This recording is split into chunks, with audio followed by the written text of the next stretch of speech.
The truth about corporate layoffs, what no one tells you. Corporate layoffs are traumatic. No matter how many years you've worked, no matter how loyal you've been, and no matter how normal companies try to make them sound. After decades as a manager, I thought I understood layoffs, until I went through one myself. Today, I'm sharing the emotional truth, the practical reality, and the lessons I wish I had known much earlier. The emotional shock of layoffs. When layoffs happen, people often only think about the ones who lose their jobs. But the truth is, everyone suffers. For the people who stay, it becomes a constant state of anxiety. You watch colleagues pack their things. You hear the whispers. You see empty desks. And you carry this quiet fear, wondering every day, am I next? Should I start looking? Or is everything fine? For now? For the people who leave, the shock is immediate and personal. One moment you have a routine, co-workers, an identity, and a steady income. And the next moment, everything stops. If you don't have savings, or if you've been living paycheck to paycheck, that fear becomes overwhelming fast. You start doing mental math. How long can I survive? What's my plan? What did I do wrong? And the truth is, you probably didn't do anything wrong. My story, the reality check. After decades, I was one of those people who believed that loyalty protected me. I put in the hours actually, more than the hours. Late nights, early mornings, missed dinners, missed family moments. I gave everything I had because I believed the company appreciated it. And for a long time, I thought that was the deal. You give your loyalty, and they give you security. But that's not how corporations work. No matter how many years you give them, no matter how many sacrifices you make, your position is a business decision. It's not personal, but it feels very personal when it happens to you. When I was laid off, it wasn't my performance. It wasn't my attitude. It wasn't my work ethic. It was simply a number on a spreadsheet, and realizing that hurt more than losing the job itself.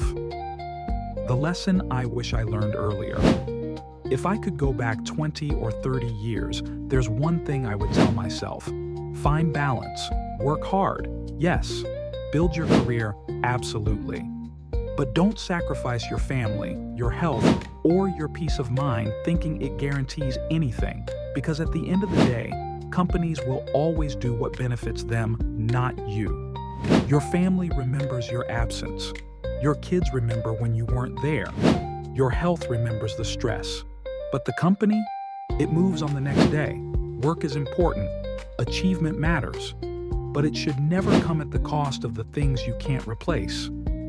The practical reality, what everyone needs to do. There are two practical things I recommend to anyone watching, whether you're in your 20s, 40s, or 50s. 1. Take every opportunity to grow. Every raise, every promotion, every new skill. Not because you owe the company anything, but because it increases your value and your options. Your career is your asset, not theirs. 2. Build an emergency fund. I cannot stress this enough. Even a few months of savings can change the entire experience of a layoff. Without savings, layoffs feel like free fall. With savings, it becomes a setback, not a crisis. This is why I now tell everyone, save when things are good. Prepare while you're employed. Because you never know when decisions will be made that have nothing to do with your hard work. Navigating the transition. I won't pretend that being laid off after decades is easy. It shakes your confidence, your routine, and your identity. But it also forces you to reassess your life. For me, this transition has been a wake-up call. I'm rebuilding my finances, my habits, my priorities, and honestly, my identity outside of work. And if you're in this situation right now, hear me clearly. You are not disposable. You are not defined by a job title, and you absolutely can build something new. Sometimes the end of one chapter pushes you into a better one.